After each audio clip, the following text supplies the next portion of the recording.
Selamat siang, Assalamualaikum warahmatullahi wabarakatuh. Waalaikumsalam. Jadi kembali lagi kepada acara kami Star Podcast yang diadakan di UT Said Surwako. Dan kali ini kami memasuki episode kedua sepanjang 2025. Dan alhamdulillahnya kami telah memasuki tahap kedua dan nantinya sepanjang masa bulan puasa ini akan menjadi momentum yang baik bagi kita untuk sharing kepada teman-teman, khususnya nanti kepada viewer nantinya dibawakan oleh Ustadz Ismail. Iya, betul. Beliau datang jauh-jauh dari Wawandula. Wawan dulu ya. Jadi memang spesial khusus ini ya Iya. datang ke sini untuk mengisi acara bulan Ramadan ini dan memberikan sharing dan menginspirasi bagi teman-teman karyawan dan para penonton yang ada di sini. Jadi perkenalan kami langsung ke Ustadz. Iya. Bismillah, Assalamualaikum warahmatullahi wabarakatuh. Alhamdulillah, alladzi binikmati tatimmus shalihat. Ya. Saudaraku sekalian yang dimuliakan oleh Allah Subhanahu wa taala, ya. Wabil khusus rekan-rekan kerja, teman kerja yang ada di tempat kita ini di UT, United Tractor ya. Alhamdulillah kita bersyukur kepada Allah Subhanahu wa taala dengan hadirnya Ramadan ini, ya, banyak momentum yang perlu memang kita isi dengan kebaikan demi kebaikan, sehingga dengan itu insya Allah tidak satu kedip mata pun kita, langkah kita, melainkan itu insya Allah menjadi pahala di sisi Allah Subhanahu wa taala. Ya, satu hal yang positif yang luar biasa, ya, dengan adanya kegiatan seperti ini kita sering kemudian berbagi dengan teman-teman, terkhusus di bulan suci Ramadan ini, kiat-kiat dan sebagainya ini perlu memang kita ilmui, ya. Ibarat ketika kita mau masuk bekerja pasti butuh dulu namanya training dan sebagainya untuk kemudian maksimal dalam bekerja, itu pastinya. Sama juga dengan bulan suci Ramadan ini. Ya. Ya. Oke. Terima kasih, itu tadi sambutan dari Ustadz Ismail yang akan menjadi narasumber kami kali ini. Jadi Ustadz, memasuki bulan Ramadan ini kan kita dituntut untuk berpuasa 30 hari penuh. Sebagai umat muslim itu adalah ibadah yang wajib. Ya. Nah, saya ini ingin bertanya, apa keutamaan bulan Ramadan sih Ustadz? Ya. Ya, jadi keutamaan Ramadan ini adalah tadi sempat kami singgung di khutbah tadi bahwa Ramadan inilah bulan di mana Allah Subhanahu wa taala, ya, menyempurnakan, ya, segala kebaikan dengan istilahnya kita melakukan kebaikan kecil tapi Allah nilai sesuatu yang besar. Ya, di antaranya kata Rasulullah sallallahu alaihi wasallam bahwa man shoma ramadhana imanan wa ihtisaban ghufira lahu ma taqaddama min dzambi.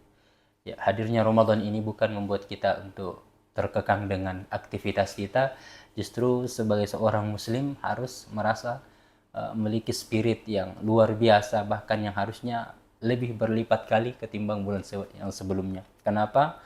Kan hadirnya Ramadan ini sebagian orang mungkin beranggapan, ya, berasumsi bahwa Ramadan itu mengekang kita, membatasi kita ruang gerak dan sebagainya. Padahal ketika kita buka lembaran demi lembaran penyampaian para ulama kita, ternyata Ramadan justru membuat kita semakin sehat, ya, semakin sehat, semakin rileks, dan aktivitas kita itu apapun itu selama itu kebaikan maka menjadi satu hal yang diganjar oleh Allah Subhanahu wa taala tentunya. Ya, apalagi kita di lingkup tempat bekerja seperti ini, ya, kata Rasulullah sallallahu alaihi wasallam, ya, di antara kita manusia ini ada orang yang kebaikannya itu tidak akan menjadi sempurna, ya, kebaikan yang dia lakukan itu meskipun dia berbakti sama orang tua, kemudian berbagi dengan sesama, lalu kemudian mengerjakan sholat 5 waktu tepat waktu berjamaah di masjid, tapi ada kebaikan-kebaikan yang memang tidak semua di cover oleh ibadah-ibadah kita ini, ibadah mahdhah ini. Maka lewat bekerja itulah Allah akan memberikan kita nilai plus. Nah, makanya kata Rasulullah SAW, ya, ketika kita buka hadis penjelasan para ulama bahwa di antara manusia yang Nabi Muhammad itu cium tangannya, ya, itu sangat-sangat terbatas orang yang dicium telapak tangannya oleh Rasulullah. Hanya ada 3 orang, ya, kalau kita buka sejarah itu. Yang pertama Rasulullah mencium tangan siapa namanya nih? Anaknya Siti Fatimah. Ya, ada yang dalam riwayat lain mengatakan ya mencium tangan Aisyah. Kemudian di antara tangan yang di luar keluarga Rasulullah adalah tangan seorang yang pekerja buruh yang kasar telapak tangannya. Kemudian karena ingin mencari sesuatu yang halal ya untuk menjaga dirinya, keluarganya dari barang-barang yang haram. Kemudian Rasulullah mengatakan bahwa tangan inilah yang akan nanti ketika ditimbang oleh Allah Subhanahu wa taala, nilai kebaikan dari tangan yang kasar ini yang mungkin kita secara manusia mungkin minder dengan punya tangan seperti itu, tapi itu di mata Allah sesuatu yang sangat mulia. Kenapa? Kita buat tangan kita menjadi lusuh, menjadi kasar ini untuk menjaga diri dan keluarga kita dari perkara yang diharamkan oleh Allah Subhanahu wa taala. Dan seperti teman-teman bahwa bekerja ini satu kewajiban, tapi di sisi lain ada kewajiban memang yang harus kita jaga, apalagi kita ini bulan suci Ramadan ini, bagaimana dalam image-nya kita, dalam benak kita jangan kita tanamkan bahwa Ramadan itu sesuatu yang memberatkan. Ya. Nah, makanya kata Rasulullah, innallaha zanna abdi bih. Allah itu sesuai dengan persangkaan hambanya. Kalau kita sangkanya begitu masuk awal Ramadan, Ramadan ini memberatkan. Ramadan ini ya buat kita lapar capek saja. Maka pasti keseharian selama melalui menjalani ibadah Ramadan itu yang akan dirasakan. Ya. Beda halnya orang yang punya, Masya Allah, begitu hadir Ramadan, kerinduannya dia tampakkan dengan kegembiraan, dengan ibadah yang maksimal, maka hari-harinya itu Allah akan tolong dia untuk kemudian memaksimalkan ibadah dari semua potensi yang dia miliki untuk bernilai, sehingga ibadah itu dinilai oleh Allah Subhanahu wa taala sesuatu yang akan membuat dia dan keluarganya menjadi orang yang mulia di sisi Allah Subhanahu wa taala. Jadi Ramadan ini hadir bukan sebagai sesuatu yang memberatkan, tapi ini yang perlu kita catat menjadi sesuatu yang justru menambah energi kita, karena di sini Allah menumpahkan, bukan lagi memberikan tapi menumpahkan berkah, rahmat, kasih sayang, ampunan serta pahala dari Allah Subhanahu wa taala. Oke. Tapi emang karena di bulan Ramadan itu bukan sebagai suatu beban ya Ustaz, Iya, tapi juga sebagai momentum kita semua sebagai umat yang taat beragama serta menyeimbangkan kerja untuk kebutuhan dunia, itu menjadi poin plus keduanya bagi kita untuk mendapatkan pahala yang sama. Nah, dikala kewajiban yang ada Ustadz antara ibadah dan juga kerja ya. Sekiranya ibadah sunnah apa yang bisa dilakukan teman-teman di kala bulan Ramadan ini sehingga nanti teman-teman itu bisa memperkirakan, saya ingin melakukan kegiatan sunnah ini, insya Allahnya nanti akan banyak pahala yang dia dapatkan. Nah, sepertinya ibadah sunnah apa yang sekiranya dapat dilakukan? Ya, jadi dalam bulan suci Ramadan ini ada 3 amalan yang paling pokok ya, yang paling penting yang harus berusaha kita maksimalkan, kita jaga. Ya, yang pertama adalah ibadah sholat kita itu sendiri, yang mungkin tadinya kita hanya mampu mengerjakan yang wajib. Nah, hadirnya Ramadan ini ya, harusnya menambah spirit kita untuk menambah pundi-pundi kebaikan kita dengan melaksanakan atau mengerjakan yang sunnah. Ya. Kenapa? Ya, itu tadi kata Rasulullah, ibadah sunnah dalam bulan suci Ramadan itu nilai pahalanya itu di sisi Allah persis dengan ibadah wajib di luar Ramadan. Ya, begitu baiknya Allah dengan kita. Ya, Allah tahu bahwa umat Rasulullah ini umurnya singkat, hanya 60-70 tahun, lalu kemudian meninggal. Tapi dari umur yang sependek ini, yang terbatas ini, Allah bisa melebihkan ya, nilai pahala kebaikan yang kita lakukan dibanding umat-umat yang terdahulu. Nah, salah satu contoh misalkan di zaman Nabi Nuh yang hidup sampai 1000 tahun lebih, ada yang 500-700 tahun. Tapi ibadah yang dilakukan umat Rasulullah ini itu bisa melampaui kebaikan yang mereka lakukan dengan momentum Ramadan ini. Maka yang betul yang kita sampaikan tadi, pertanyaan kita bahwa amalan sunnah apa kira-kira? Nah, yang pertama ini sholat ini kita maksimalkan, kualitas dan kuantitasnya kita tingkatkan. Yang wajib, yang sunnah, sholat duha. Oleh karena di tempat kita insya Allah, atasan kita ini insya Allah tidak mengekang bagaimana mungkin beda dengan tempat-tempat lainnya. Syukurnya kita karena diberikan ruang oleh atasan kita di sini, sehingga alhamdulillah kita tidak dikekang seperti layaknya mungkin orang yang memang fokus cari uang saja ya, fokus bekerja saja, tapi kita diberikan ruang untuk bagaimana agar ibadah juga tetap berjalan. Maka ini satu kesyukuran kita kepada Allah dan ucapan terima kasih kita kepada pimpinan kita di sini. Ya, itu yang pertama. Kemudian ibadah pokok yang kedua yang harus kita maksimalkan dengan adanya Ramadan ini adalah tilawatul Quran, membaca Al-Quran. Ya, Ramadan ini kan disebut juga dengan nama lain Ramadan kan bulan Al-Quran. Bulan Al-Quran. Maka perbanyak membaca Al-Quran. Kalau tidak bisa kita membaca lewat Al-Quran langsungnya, mushaf, akan alhamdulillah ada HP-nya kitanya, lewat handphonenya kita bisa buka aplikasi sembari membaca Al-Quran di celah-celah di waktu-waktu kita bekerja. Nah, tentunya dengan proporsional ya, tidak boleh ketika jam kerja memang yang harus dikerja kemudian kita karena dengan niat ingin mengejar pahala sampai kewajiban yang lain itu keteteran, ditinggalkan misalnya pekerjaan, maka ini keliru juga. Jadi betul-betul kita menempatkan sesuatu itu ya proporsional. Nah, itu yang kedua, membaca Al-Quran kita perbanyak mungkin. Kata Rasulullah, man qara'a harfan fi kitabillah falahul hasanah wal hasanatu ila sab'ami'ah. Siapa yang membaca Al-Quran di bulan suci Ramadan ini terkhususnya, maka Allah Subhanahu wa taala akan berikan dia pahala 10 bahkan sampai 700 kali lipat. Jadi satu huruf Al-Quran kita baca di dalam bulan suci Ramadan itu 700 kali 10 di luar bulan suci Ramadan. Jadi kalau memang kita hanya menghafal basmalah saja, itu saya ulang ya. Bismillahirrahmanirrahim. Basmalah saja itu sudah berapa huruf memang? Belasan huruf. Ya. Ini yang kedua. Yang ketiga adalah ya sedekah. Memperbanyak sedekah, mau itu lewat uang atau cukup bahwa mungkin hanya dengan senyum saja kan, tabassum wajahi kali ahika sadaqah. Senyumnya kita kepada saudara kita itu adalah bagian dari sedekah. Jadi kalau mungkin kantongnya kita mungkin karena pertengahan bulannya sudah menipis, perbanyak senyum.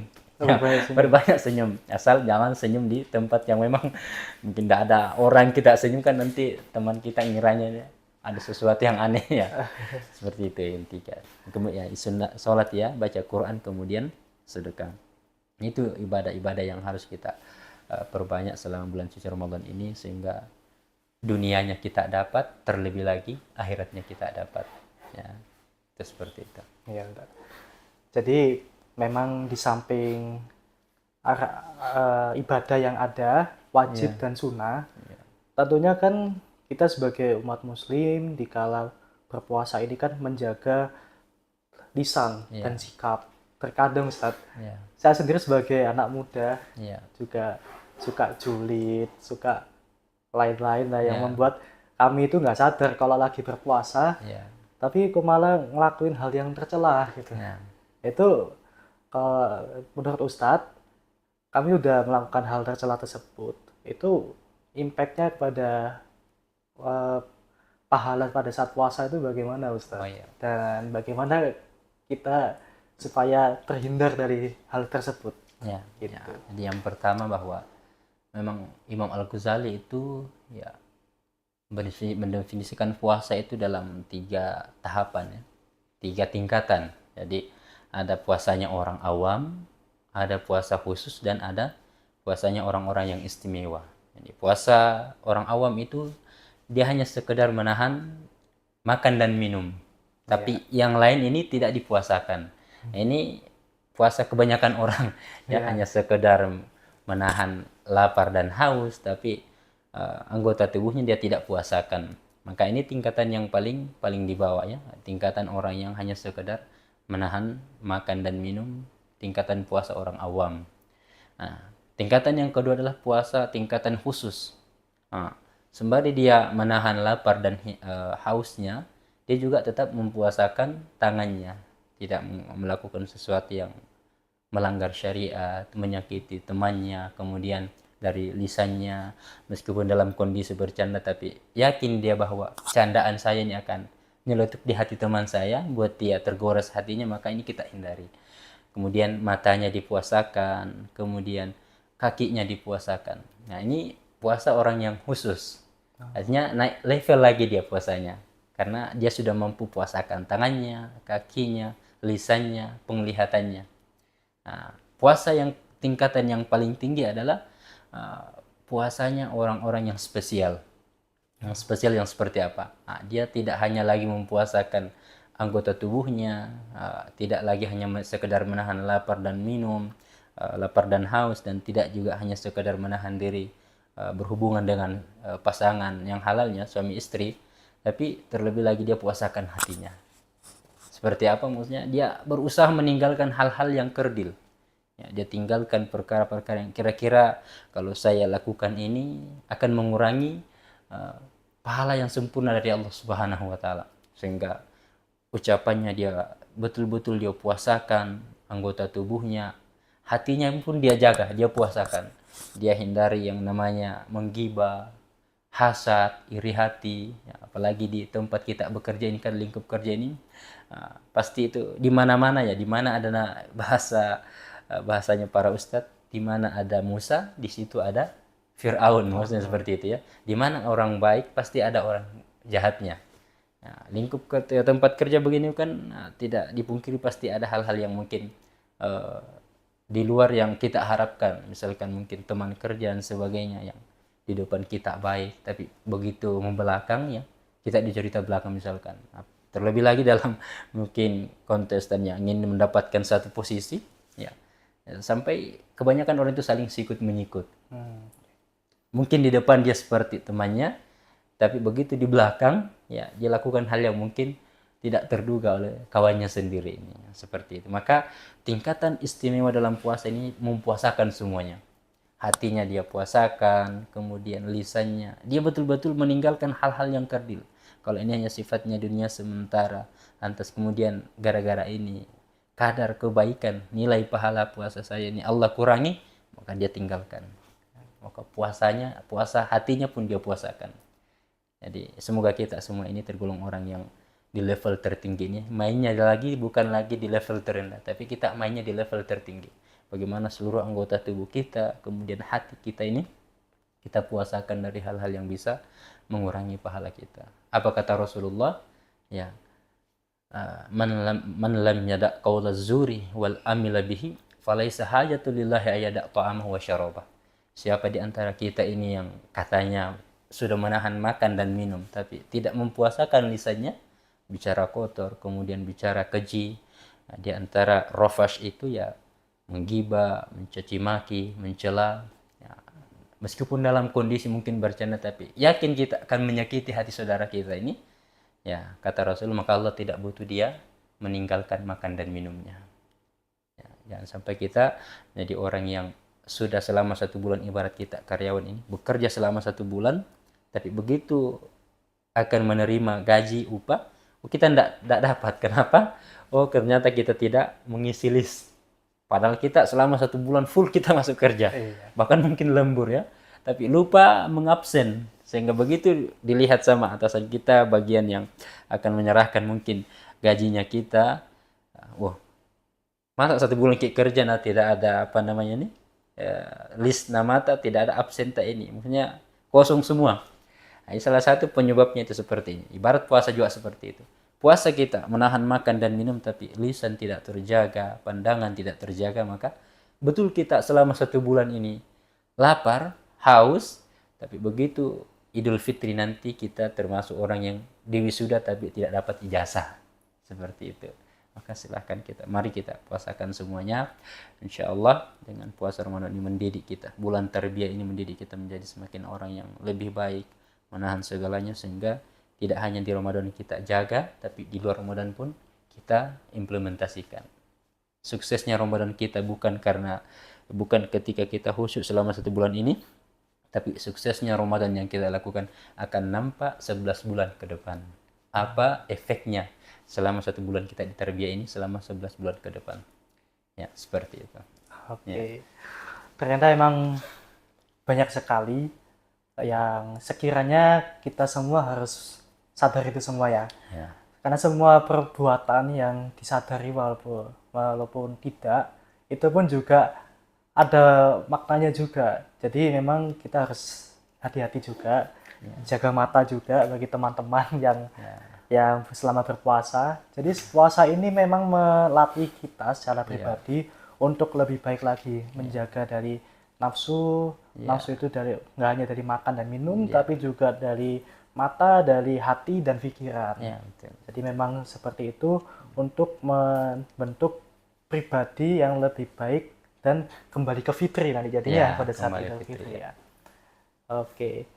Oke, Ustadz, itu memang menit-menit yang sangat menginspirasi bagi kami semua yang sedang beraktivitas di kala siang ini yang sangat panas cuacanya, tapi alhamdulillah kami semua diberi kekuatan dan diberi waktu untuk bertemu dan bisa mengisi pada podcast ini untuk menginspirasi banyak teman-teman di sini, Ustadz.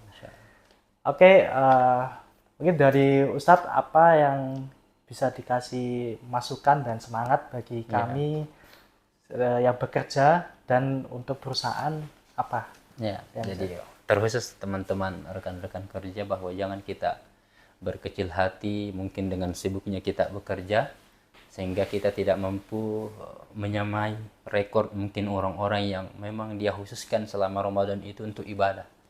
Kenapa? Karena kullu amalan ila syakilatihi, segala amalan itu tergantung dengan kondisinya. Seperti itu. Maksudnya apa? Meskipun kita mungkin jarang mungkin dari tilawah Qur'annya, tapi yakinlah bukan itu yang Allah lihat dari kita. Tapi sejauh mana keikhlasan kita ini menjalani ibadah di bulan suci Ramadan. Boleh jadi mungkin kami para ustadz ini baca Qur'annya selama Ramadan lebih banyak, tapi belum tentu lebih besar pahalanya di sisi Allah ketimbang kita yang bekerja ini. Maka kembali pada niat. Maka kata Imam Ibnul Mubarak, beliau mengatakan rubba amalin kabirin tusaggiruhun niyah wa rubba amalin sagirin tu'azzimuhun niyah. Semuanya berangkat bermuara dari niat. Kalau memang niat kita, ya Allah, saya bekerja ini untuk menafkah melalui Engkau berikan rezeki kepada saya sehingga keluarga saya Engkau angkat derajatnya, tidak meminta-minta, tidak melakukan yang haram. Boleh jadi lewat situ Allah akan tinggikan derajat kita ketimbang kami mungkin para ustadz yang setiap saat mungkin membaca Al-Quran.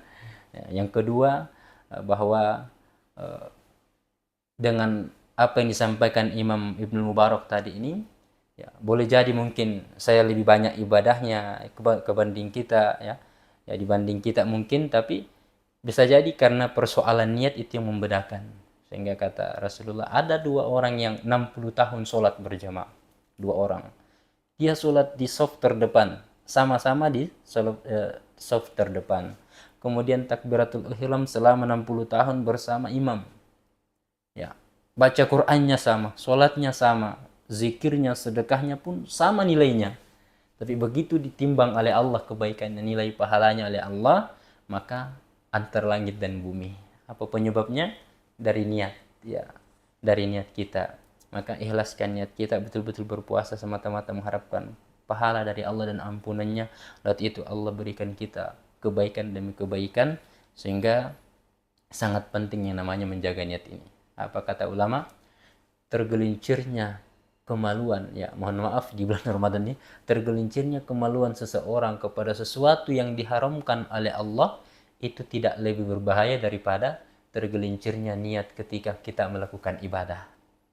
Jadi tergelincirnya kemaluan kita melakukan zina misalkan dan sebagainya, di mata Allah itu tidak lebih berbahaya, tidak lebih merusak diri kita ketimbang tergelincirnya niat kita ketika melakukan ibadah. Sehingga niat yang salah itulah poin utama untuk mempengaruhi nilai atau kualitas dari ibadah kita di sisi Allah Subhanahu wa taala. Kalau luruskan niat kita, teman-teman sekalian, semangat bekerja, jadikan Ramadan ini sebagai momentum mentarbiyah diri kita menjadi semakin soleh dan semakin amanah dalam menjalankan tugas yang diberikan atasan kita. Jangan hanya di Ramadan kita amanah, tapi di luar Ramadan nanti melenceng. Tapi justru Ramadan ini tarbiyah, 1 bulan ini kita digambling oleh Allah untuk berlaku jujur, berlaku amanah, sehingga 11 bulan ke depan kita akan semakin maksimal, sehingga perusahaan kita insyaallah Allah berkahi, Allah sukseskan terus menerus, dan kemudian menjadi perusahaan yang menjadi inspirasi dari semua perusahaan yang ada di dunia, insya Allah. Itu harapan kita tentunya. Amin, amin. Iya. Oke, amin. Terima kasih Ustadz atas waktunya untuk menginspirasi kami semua dan tetap semangat untuk menjalani kegiatan-kegiatan yang ada nantinya. Oke, mungkin sekian dari Star Podcast episode 2 kali ini yang membahas mengenai bulan Ramadan dan juga semangat bekerja di kala berpuasa. Iya. Nah, sebelum menutup lebih lanjut, izinkan kami undur diri terlebih dahulu Iya. bersama Ustadz Ismail dan saya MC Rozi pamit undur diri dan sampai jumpa di Star Podcast episode ketiga bulan depan. Sampai jumpa di kesempatan lainnya. Wassalamualaikum warahmatullahi wabarakatuh. Waalaikumsalam.